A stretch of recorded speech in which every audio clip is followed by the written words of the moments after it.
ঈদের মধ্যে আরো কিছু সমস্যা রয়েছে। একটি বেসিক একটি সমস্যা নিয়ে আলোচনা না করলেই নয়, আর সেটা হলো যে কিছু মানুষ ম্যাক্স শুরুতে ডাকাতি শুরু করে দেয় ঈদ আসলে।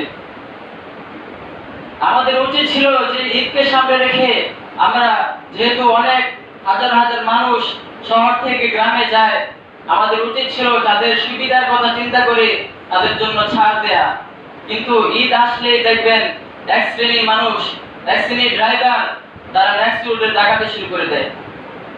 আমরা প্রথমে একটা উসুল জেনে নিই, শরীয়তের একটা উসুল। শরীয়তের একটা উসুল হলো যে কারো মনোতুষ্টি ছাড়া তার কোনো টাকা পয়সা, তার কোনো সম্পদ কখনোই হালাল হবে না। এটা কি শরীয়তের স্পষ্ট একটা উসুল। শিক্ষার একটা উসুল হলো যে কারো মনোসন্তুষ্টি ছাড়া তার টাকা আপনার হালাল হবে না। তো এই উসুলের প্রেক্ষিতে যারাই কোনো মানে জোর জবরদস্তি করে যে টাকাটা আদায় করা হয় সেটা কি হালাল না হারাম? স্পষ্ট হারাম। তো বর্তমানে দেখা যাচ্ছে যে বিভিন্ন জায়গায় ড্রাইভার যারা রয়েছে, আমরা তাদেরকে অবশ্যই সম্মান করি, শ্রদ্ধা করি, তাদের সাথে আমরা সমীহ ব্যবহার করব। অনেক সময় দেখা যায় যে আমরা যাতায়াত করতে গেলে দেখা যায় অনেকে ড্রাইভার যারা রয়েছে, গাড়ি চালক, তাদের সাথে অনেকে দুর্ব্যবহার করে। এটা আমাদের কখনোই উচিত না।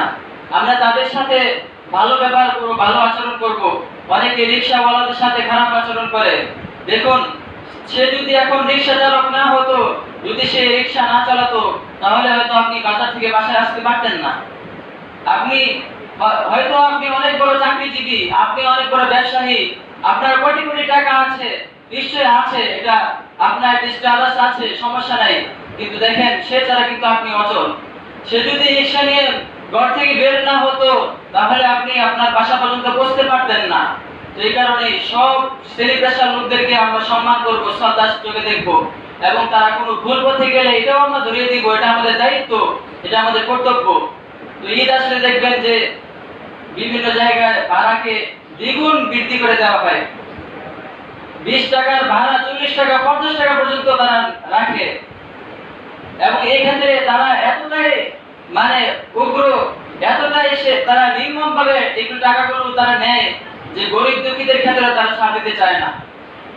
বড় লোক যারা রয়েছে, ধনী যারা রয়েছে, তাদের কথা বাদই দিলাম, যারা দরিদ্র শ্রেণীর যে সমস্ত মানুষ রয়েছে তাদেরকেও ছাড় দেয় না, তাদেরকে গাড়িতে উঠায় না, বলে যে 50 টাকা না দিলে 20 টাকার ভাড়ার জায়গায় তার 50 টাকা নেয়।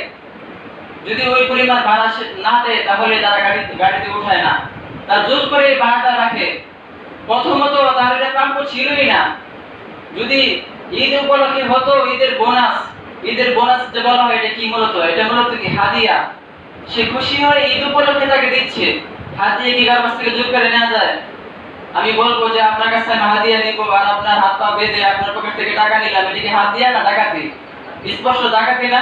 তাহলে ঈদ উপলক্ষে যদি কোনো ব্যক্তি, কোনো ড্রাইভার যদি এরকম করে, তাহলে এটা তার স্পষ্ট এই টাকাটুকু তার হারাম হবে। কারণ যদি এরকম হতো যে প্যাসেঞ্জার উঠেছে, যাত্রী, সে যদি নিজের মনোতুষ্টি, মনের খুশি থেকে যদি তাকে দিত, তাহলে এটা তার জন্য জায়েজ ছিল, তার জন্য ওই টাকাটা হালাল ছিল। কিন্তু যেহেতু সে এটা মনের সন্তুষ্টির সাথে দিচ্ছে না, বরং তার কাছ থেকে জোর করে নেওয়া হচ্ছে, এই কারণে তার এই প্রতিটা টাকায় অতিরিক্ত সম্পূর্ণ টাকাই এটা কি হবে? হারাম হবে। তো এই মেসেজটা আমরা জাতির কাছে, সবার কাছে পৌঁছে দিতে পারবো না ইনশাআল্লাহ? সবার কাছে পৌঁছে দেব।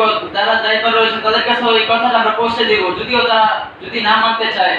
দেখুন, এটা সরকারিভাবে তো কোনো অনুমোদন দেওয়া নাই যে ঈদ আসলে তোমরা কি কোন প্রকার সমিতির পক্ষ থেকে যদি এই ভাড়াটা যদি বাড়ানো হয়, সামগ্রিকভাবে যদি ভাড়া বাড়ানো হয়, তাহলে সেটা ভিন্ন কথা।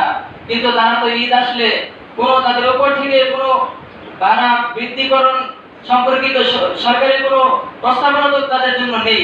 তারপরেও তারা কি করছে? এই ভাড়াটা বেশি নিচ্ছে। এটা স্পষ্টই কি হারাম উপার্জন। দেখুন, ন্যাক্স শুরুতে তারা কি করছে? হারাম টাকা তারা নিচ্ছে। এই কারণে আমাদের উচিত তাদেরকে এই বিষয়গুলো বোঝানো যে আপনি যদি হালালের পথে থাকেন, তাহলে এই হালাল অল্প টাকার মধ্যে আল্লাহ সুবহানাহু ওয়া তাআলা আপনাকে বারাকা দান করবেন। আল্লাহ সুবহানাহু ওয়া তাআলা চাইলে অল্প টাকার মধ্যেই বরকত দিতে পারেন। আর যদি হারাম টাকার পাহাড়ও আপনি গড়েন, কোটি কোটি টাকাও যদি আপনি হারাম পথে উপার্জন করেন, তাহলে সেই টাকাই আপনার জন্য কিয়ামতের দিন আপনার বড় এক সাপ হয়ে দাঁড়াবে, আপনার আযাবের কারণ হয়ে দাঁড়াবে। তো এই কারণে আমরা এই সমস্ত বোনাসের নামে যে সমস্ত ডাকাতি হয়, এই সমস্ত ডাকাতি থেকে আমরা বিরত থাকবো। আরো কয়েকটা উদাহরণ দিই যে সমাজে প্রচলিত আছে। দেখবেন যে বিয়ের বাড়িতে যখন ঢোকার সময় যে গেটটা থাকে, গেটের মধ্যে দেখবেন আটকায়, জামাই কি গেটের মধ্যে আটকায় যে টাকা আপনার দেখছেন না? এগুলো সমাজের মধ্যে কিন্তু প্রচলিত আছে। বলে যে আমরা এটা একটা হাদিয়া হিসেবে, গিফট হিসেবে জামাইয়ের কাছ থেকে রাখি। জামাই যেহেতু আসছে, সে ফিতা কাটবে, কিছু টাকা পয়সা না দিলে হয়? আমরা এতগুলো যুবকরা রয়েছি, এতগুলো মেয়েরা দাঁড়িয়ে আছে এখানে, এরা যেহেতু অনেক কষ্ট করে আসছে, সুতরাং জামাইয়ের কাছ থেকে তো কিছু প্রাপ্য। তো সেটা কি করে? জোর করে নেয়। এরকম কি অনেক জায়গায় এটা নিয়ে অনেক কানাঘুষাও হয়, অনেক তর্ক বিতর্ক কিন্তু হয়। এই গেটের মধ্যে যে টাকাটা আছে, সেই টাকা পরিশোধ করার আগ পর্যন্ত তাকে ঢুকতেই দেয় না, কাউকে ঢুকতে দেওয়া হয় না। এটাও স্পষ্ট হারাম টাকা। গেটে অবরোধ করে যে টাকাটা নেওয়া হয় সেটা কি স্পষ্ট হারাম, কারণ এটা তার মনোতুষ্টির বাহিরে। সে কিন্তু বাধ্য হয়ে এটা দেয়। এটাও এক প্রকার কি? ডাকাতি, প্রকাশ্য ডাকাতি। আমরা হয়তো দেখি যে ডাকাতরা যারা রয়েছে তারা বিভিন্ন প্রকার অস্ত্র শস্ত্র নিয়ে ডাকাতি করে, কিন্তু এরাও দেখেন এরা হলো নীরব ডাকাত। নীরবে নীরবে কি করে? মানুষের টাকা ডাকাতি করে। তো আরো বিভিন্ন প্রকার ডাকাতি সমাজের মধ্যে প্রচলিত আছে। আমরা এই সমস্ত কিছুর বিরুদ্ধে রুখে দাঁড়াবো, প্রতিবাদ করব। তাদেরকে এই বিষয়গুলো আমরা বোঝানোর চেষ্টা করব। আমরা চাই যে দিনের পথে সকলেই আসুক, আমরা চাই সকলে হালালের পথে চলে আসুক, হারামকে পরিত্যাগ করুক। সকলে যেন হালালটাকে গ্রহণ করে জান্নাতি হতে পারে, সে যেন তার দুনিয়ার সম্পদেও সে আরো বেশি প্রতাপশালী হতে পারে, এবং আখিরাতেও যেন তার যে মর্যাদা, তার যে সম্মান, জান্নাতের যে তার স্থান, উচ্চ মর্যাদা, সে মর্যাদা যেন সে অর্জন করতে পারে। এটা আমাদের অবশ্যই আমরা সেটা কামনা করি।